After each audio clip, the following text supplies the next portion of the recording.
Leonard and I are going to give you a little introduction to PDF, what it is, who owns it, and why anybody should care about that. So just to give you a brief introduction here, I'm Duff Johnson. This is Leonard Rosenthal. That's me. So one word about me, I'm the executive director of the PDF Association, which is a German-based organization. It's got members all over the world in 20 different countries. About 120 different companies are members of the PDF Association. And that it's a trade association of organizations that are dedicated to developing software solutions using PDF technology. I'm also the project leader for ISO 32000. You're going to be learning a bit more about ISO 32000 later. It's the international standard for PDF. And we're going to get to the who owns PDF in a minute. I've been heavily involved with the development of PDF UA, the accessibility standard for PDF, since 2005. And I do some things with AIM and on the side, here and there. Leonard, why don't you tell us about you? Sure. So I work for Adobe Systems. You might have heard of us. We're a small little software company based in California. Very small. Yeah, small. I am their, among other things, their PDF architect. So I have responsibilities for the PDF format, both inside of Adobe and our product line, but also in its standardization. And you'll hear about some of the things involved there. But I've been very active in helping bring PDF out to the ISO. And in that role, I also help with PDF-A and PDF-E. I'm the project leader for both of those.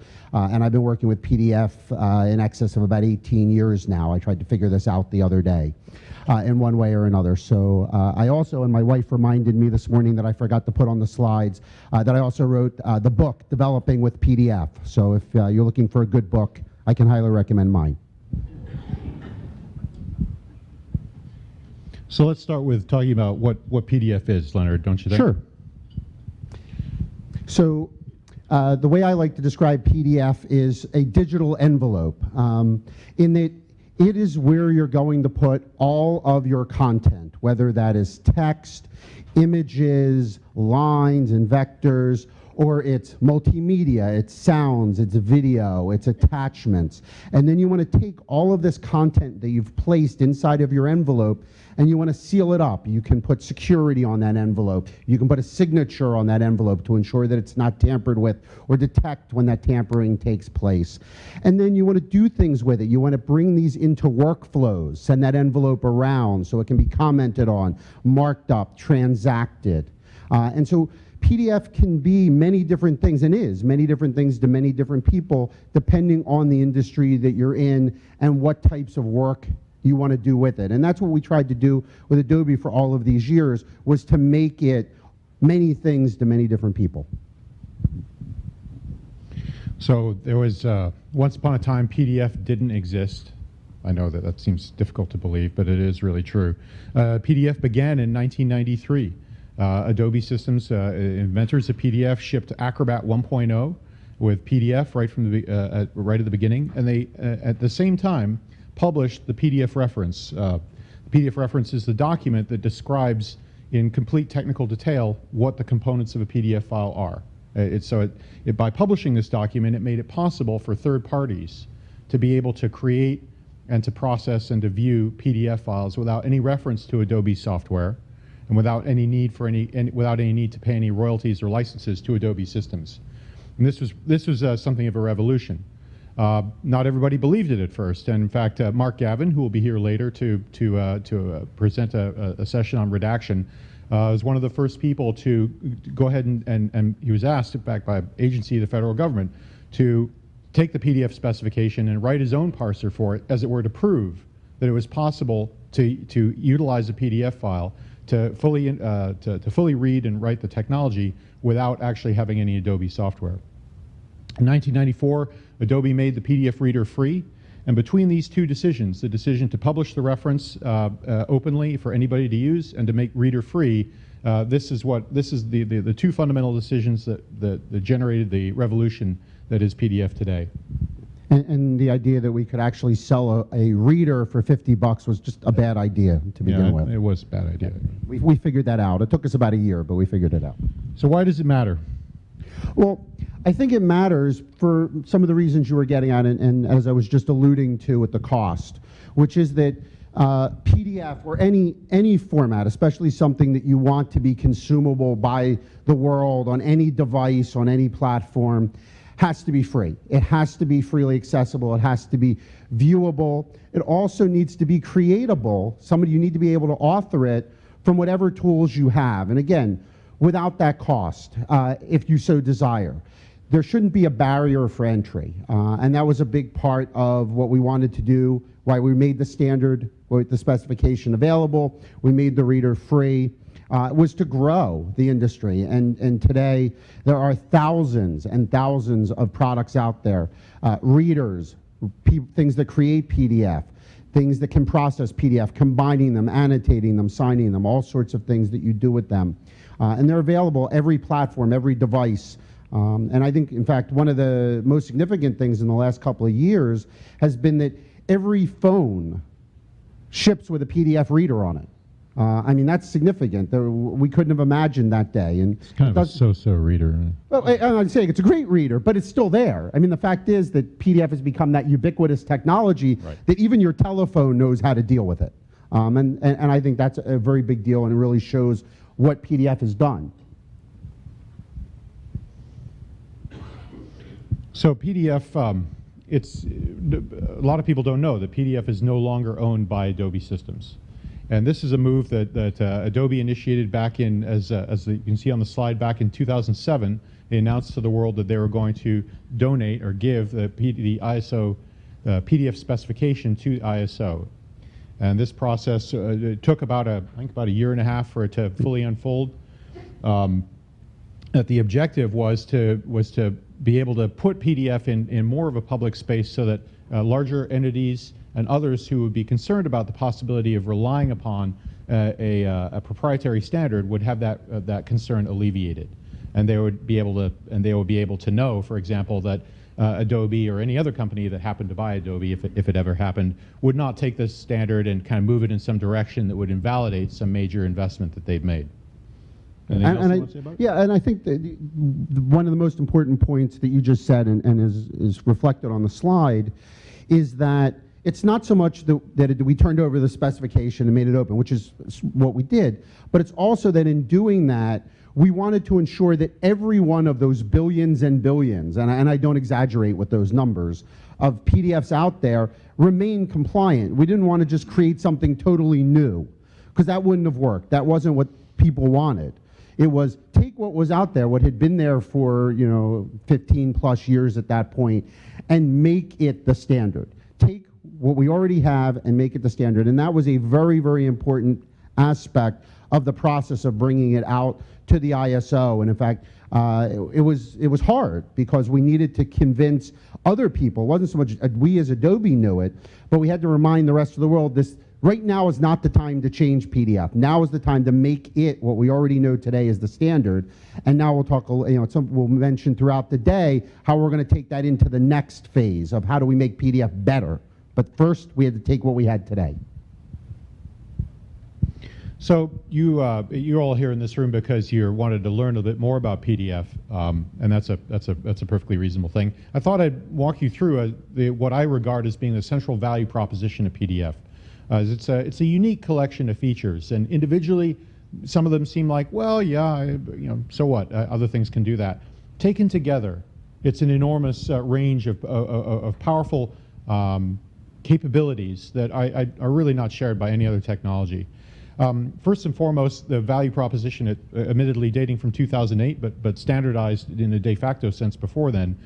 PDF is now an ISO standard. There are subset ISO standards pertaining to archive, to accessibility, to engineering, variable and transactional printing, and so on. The print industry has had its own PDF archive PDF subset standard since originally, we don't talk about that one anymore, 2001, we'll just say. Yep. PDF is a cross-platform technology. It's self-contained, so everything within a PDF file that's necessary to render it to the screen is transported with that PDF file when you send it from A to B. It's extremely flexible technology. It replicates in your computer all the facilities you get with paper. I can swap out a page. I can merge pages from different sources together, and it's flexible in all other kinds of ways. I can write content onto that PDF page in any particular order, or for any particular achieve any kind of particular effect graphically on a page using the fundamentals of PDF technology.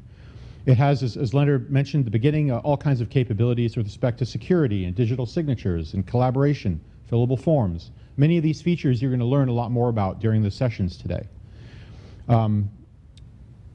Ad hoc workflows, and these are really all things that fall out of the inherent flexibility and capability of the PDF format.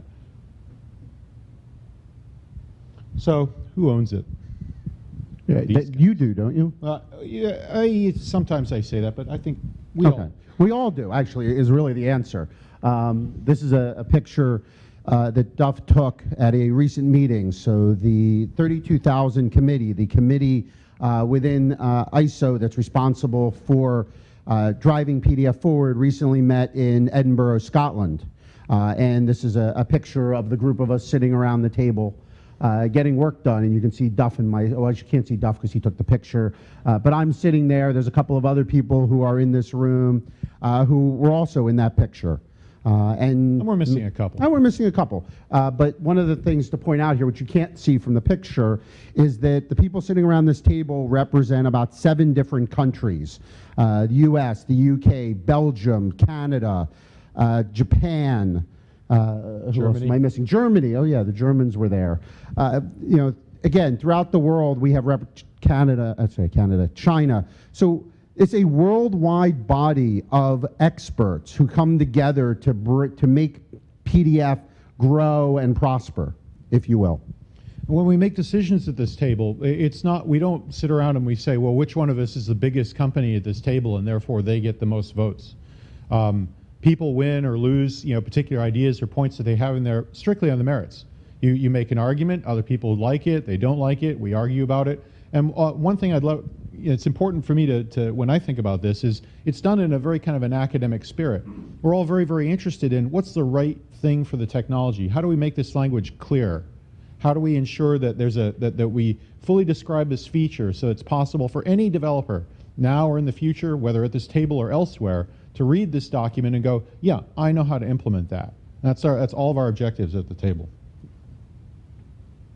So this is some of the stuff that often scares people about ISO standards, and I won't necessarily walk you through what all of it means, but wanted to make it crystal clear exactly who does own PDF. Well, the ISO owns the copyright to the document. The people who actually work on the document, who are, as it were, authorized to make changes to this document, is that committee that you just saw. You just saw that picture of that committee. Why did changes happen? Any people propose changes. They make a comment against the document. The comment goes to this committee. The committee reviews all the comments collected and then makes a decision and then changes the document. We typically, in the last couple of cycles, we've been reviewing, we've had 200 or 300 different technical comments, and we'll have several hundred or over 1,000 editorial comments. You're missing a period here, you're missing a comma there, and so on. Hopefully we don't have any more of those left, because I'm really sick of those. And as it's also, I want to make clear, anybody residing in TC 171 SC2 country, I think it's 19 countries around the world, and then another list of 20 countries or so are observers and can show up, can watch the proceedings, but don't actually have the right to vote. And in addition, those members of the PDF Association who have the right by virtue of something called a Category A liaison with the ISO, anyone sufficiently interested can show up at the table and help us work on the next version of PDF. And if you can't come and you can't physically be at the table, you can dial in. You know, we have video conferencing, web conferencing, et cetera, and we absolutely welcome anyone and everyone to come and participate and bring your personal stories and issues and whatever to the table, because that's how we ensure that all of our customers, all of the users around the world get their needs addressed. Yep. So Leonard, why would Adobe give PDF away? I mean, really, PDF? Yeah. So I just want to clarify, so there's no question, it was not because Duff said so. That's a common misconception, but I wanted to just clear the room while I had the opportunity. I'm sorry. Thanks a lot. No problem. No, the reason we did it was a few. Probably the biggest reason was that as we looked at what we were doing as a company, where we had taken PDF over those 18 some odd years, we realized that as far as we were concerned, our job was done. We had accomplished everything that we had wanted to accomplish with PDF. Everything, all of the things that our customers had asked us for over the years had been done. Everything that we felt that in the industries that we were involved in had been done. And we knew it wasn't, the PDF wasn't done, but that our job was done. And that it was time to, let our little baby go from the nest and turn it to the world for it to grow in ways that we ourselves could not drive it, because they were things that were not germane to our business. So we really wanted to let that happen, and we wanted to let that happen in conjunction with a way that would make sure that it would be adopted as it went out into the world, not just as a de facto standard, which is what it had been, but also as a real international standard that could be said to be and adopted by individual countries as their national standards. While we don't do that here in the United States, in many, many countries around the world, they have actually said on their books, PDF is the national standard, PDFA is the national standard. And it can happen because Adobe released it. Had we continued to control it, that never would have happened. It never would have gotten that level of adoption, official level of adoption. And so it was that as a secondary characteristic that why we wanted to let it free. And it worked. I mean, it's been very successful, and we're very happy that we did it. Me too. So why it matters. So we've actually talked about this a little bit already at this point, but it bears repeating in a sense. The basic value of PDF. Why does anybody choose to use a PDF file instead of sending a PowerPoint? Well, sometimes you do send a PowerPoint file, and then not infrequently it goes wrong. In other words, the other person opens it up, the fonts don't look right, it doesn't print correctly, and so on and so forth. And that's one of the fundamental reasons why anybody would use PDF and care about PDF, is that they can get a guaranteed result on the other end. You send it off to somebody else, they see exactly what you want them to see, they print exactly what you want them to print, and there's no ambiguity about that. So PDF relies, and this underlies, in fact, one of the reasons why it was so important back in the day for Adobe to publish a specification, and why it's so important and so powerful a driver of PDF today, that PDF is an ISO standard. Because it relies upon the idea of sharing content, PDF also relies upon the idea that this extremely complicated 915-page specification is something that all developers who write different kinds of software can agree upon. What does it mean? What is this feature? How do you when we implement this feature, what are the truly expected results? And that's a critical feature of PDF, is that it's not only very reliable when shared, but in order to enable that, it required that a whole lot of different developers get onto the same page about the technology. So this implies, as you might guess, that PDF requires an investment. And that's a fundamental truth about another piece of why the ISO standardization process was so powerful at taking PDF to the next level. It enabled a lot of people to say, you know what, we can go ahead and invest in this technology because there's no company owning it that could drive it off in a different direction, and thus invalidating our investment. And so it's now possible to see, $10, $20, $40 million software development projects that are rooted in PDF technology, simply because it is a completely reliable factor that persists and independent of any particular commercial organization.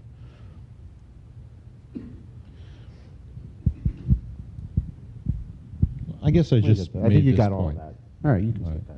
Okay, so tell us why we're here today, though. Why are we here? Well, PDF Day is first and foremost about explaining some, not even all, but some of the very important characteristics of the PDF format from the business point of view. In other words, so the conventional workflow, business operations, archiving, management, communications perspectives. Normally the PDF Association does technical conferences. It creates events where developers can get together and talk about the format and where it should be going from here. PDF Day is a little different. PDF Day is for people who use PDF, and more significantly for people who make decisions about technologies, make decisions about procurement, and of course in how to direct and how to implement a particular technology to improve particular workflows, to speed communications, to reduce cost in transactions, and so on and so forth. So PDF is about We want you to leave today with some additional sense of how PDF could be leveraged in your workflows. How PDF maybe can take a particular problem in communications with vendors or with customers or with end users of some type, and help you reimagine that process so that it's far faster, far more efficient, and so on. And the other thing, is take advantage of the speakers that you'll see today, and the vendors who will be available and giving demonstrations later in the day. We're here for you.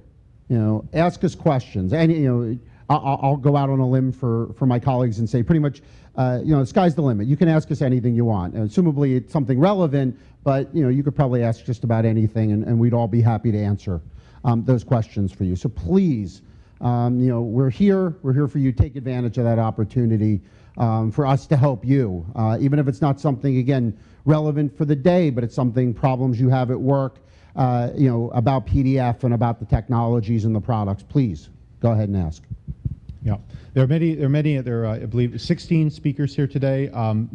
All of these people are experts in the technology. This is not about marketing to you, about go buy this, go buy that product. We have one session dedicated to marketing. It's actually going to be a lot of fun. We'll explain more about that. It's towards the end of the day. But the rest of the day is completely educational content, developed and presented by people who are genuine experts in the field. As Leonard says, they're here to help to bring this information to you and to try and answer your questions. In fact, to go ahead and answer your questions. So just to remind you of the tracks, and in your bags you should have found a brochure that talks about this PDF day. There are more loose copies of that on the table outside.